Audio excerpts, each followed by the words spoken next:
وَإِذْ قَالَ مُوسَىٰ لِقَوْمِهِ يَا قَوْمِ اذْكُرُوا نِعْمَتَ اللَّهِ عَلَيْكُمْ، موسیٰ علیہ السلام نے اپنی قوم سے کہا ہے میری قوم اللہ کی نعمت کو یاد کرو، اللہ نے تم میں انبیاء بنائے اور بادشاہ پیدا کیے، اللہ تعالیٰ نے نبوت بھی دی تھی، بادشاہت بھی دی تھی، پھر غلامی میں آگے محروم ہو گئے، تو اب ان کو واپس حاصل کرنے کے لیے اللہ کے راستے میں اس عہد کو پورا کرو اور لڑو۔ وَآتَاكُم مَّا لَمْ يُؤْتِ أَحَدًا مِّنَ الْعَالَمِينَ، اور اللہ نے تمہیں وہ سب کچھ دیا تھا جو جہانوں میں کسی کو بھی نہیں دیا۔ دیکھو حضرت موسیٰ علیہ السلام نے انہیں یہ سب کچھ یاد دلایا کہ یہ ساری چیزیں تم کھو چکے ہو، اور واپسی کے لیے کس عمل کی طرف بلایا؟ جہاد کی طرف۔ بتایا کہ مسلمانوں کے ہاتھوں سے جب عزت چھن جائے، رفعت چھن جائے، اور جو ماضی کے امتیازات اور سب جو ہے وہ افتخار تھے سارے چھن جائیں، تو واپس کس عمل کے ذریعے ملیں گے؟ جہاد کے عمل کے ذریعے۔ حضرت موسیٰ علیہ السلام کی اس دعوت میں یہ بات بالکل واضح۔ انہوں نے بنی اسرائیل کو کہا کہ وہ سب کچھ اگر واپس چاہیے جو تمہارے ہاتھوں چھن گیا تو یہ جہاد کے اس عہد کو پورا کرو۔ یا قوم ادخلوا الارض المقدسہ، اے میری قوم اس پاک سرزمین میں داخل ہو جاؤ۔ پاک سرزمین پارٹی ہے مصطفیٰ کمال والی نہیں، پاک سرزمین مراد بنی اسرائیل کے لیے جس میں رہنا فرض تھا، یعنی اریحہ بیت المقدس کی سرزمین، وہاں پر داخل ہو جاؤ۔ اے میری قوم اس پاک سرزمین میں داخل ہو جاؤ التی کتب اللہ لکم، جو اللہ نے تمہارے لیے لکھ دی اور وہاں رہنا تم پر فرض کیا۔ ولا ترتدوا علی ادبارکم، دشمنوں کی طاقت دیکھ کر پیٹھ مت پھیرو، فتنقلبوا خاسرین، ورنہ نقصان میں جا پڑو گے، خسارے میں جا پڑو گے۔ قالوا یا موسیٰ، ان نے کہا ہے موسیٰ ان فیہا قوما جبارین، اس میں تو بہت طاقتور قوم رہتی ہے۔ وَإِنَّا لَن نَّدْخُلَهَا، ہرگز اس شہر میں داخل نہیں ہوں گے، حتیٰ یخرجوا منہا، یہاں تک کہ وہ دشمن اور کافر اس شہر سے نکل نہ جائیں۔ فَإِن يَخْرُجُوا مِنْهَا فَإِنَّا دَاخِلُونَ، جب وہ نکل گئے تب ہم داخل ہوں گے۔ نبی کے ساتھ بات کر رہے ہیں اور بات نہ ماننے کی قسمیں کھا رہے ہیں، یہ ہے بنی اسرائیل جن کے پیچھے آپ امت کو لے جانا چاہتے ہیں۔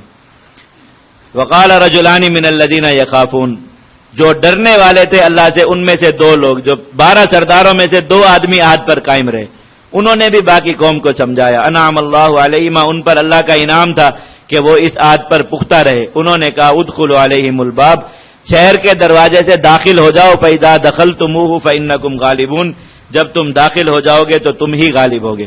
وعلی اللہ فتوکلوا، اللہ پر بھروسہ کرو، اسباب کو نہ سوچو۔ ان کنتم مؤمنین، اگر تم ایمان والے ہو۔ ایمان والے اپنی لڑائی کے جو وہ ناپ تول وہ اسباب اور ان پیمانوں پر نہیں کیا کرتے۔ قالوا یا موسیٰ، انہوں نے کہا موسیٰ انا لن ندخل ابدا، ایک لفظ اور بڑھا دیا اپنی قسم میں، ہم ہرگز داخل نہیں ہوں گے، کبھی بھی، ابداً بھی ساتھ لگا دیا، کبھی بھی داخل نہیں ہوں گے، مادام فیہا، جب تک دشمن اس شہر کے اندر موجود ہیں۔ آپ جائیے، آپ کا رب جائے، فقاتلا، جا کر دونوں لڑو، انا ہاہنا قاعدون، ہم یہاں پر بیٹھے۔ جہاد سے جان چھڑانے کے لیے اس حد تک گستاخی پر اترے اپنی جان بچانے کے لیے کہ اللہ کے نبی سے اس طرح کے کلمات کہنے لگے۔ قال ربی انی لا املک الا نفسی واخی، موسیٰ علیہ السلام نے کہا ہے میرے رب میں تو اپنی جان اور اپنے بھائی کا مالک ہوں، اسی پر مجھے اختیار ہے، اگر ہم دونوں کو جانے کا حکم ہو تو ہم جاتے ہیں، ورنہ پھر ففرق بیننا و بین القوم الفاسقین، میرے اور ہمارے اور اس فاسق قوم کے درمیان جدائی کر دیجئے۔ اللہ تعالیٰ نے ان دونوں کو اٹھا لیا اور فرمایا فإنها محرمۃ علیہم 40 سنہ، 40 سال یہ زمین ان پر حرام کر دی گئی۔ یتیہون فی الارض، اسی زمین میں سرگرداں پھرتے رہیں گے، نہ مصر جا سکیں گے اور نہ شام جا سکیں گے۔ فلا تأس علی القوم الفاسقین، اب اس نافرمان قوم پر افسوس نہ کیجیے، ان پر جو اب 40 سال کی غلامی مسلط کر دی گئی وہ ان کی اپنی بدعملی کی وجہ سے اور جہاد نہ کرنے کی قسمیں کھانے کی وجہ سے مسلط کر دی گئی۔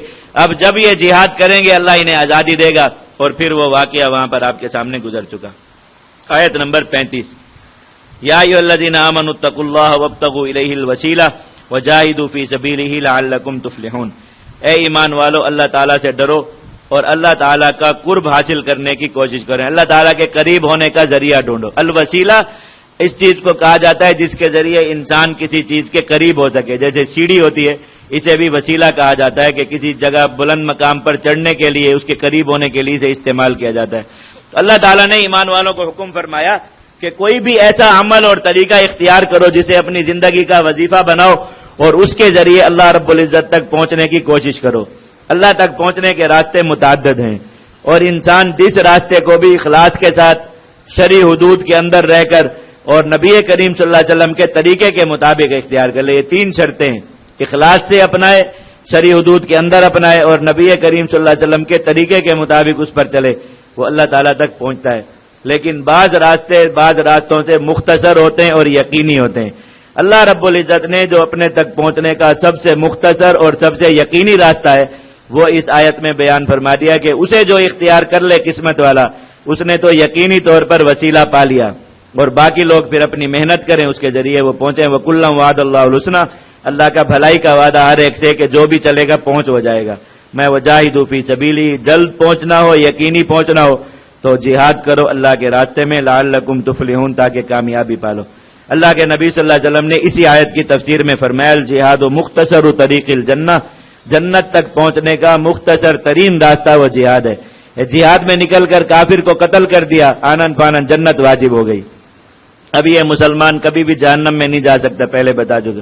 اور اگر دشمن کے ہاتھوں قتل ہو گئے یا جہاد کا زخم کھایا یا کوئی بھی چیز پیش آئی، اللہ تعالیٰ نے ہر ایک صورت میں مغفرت کا اور جنت کا وعدہ فرمایا۔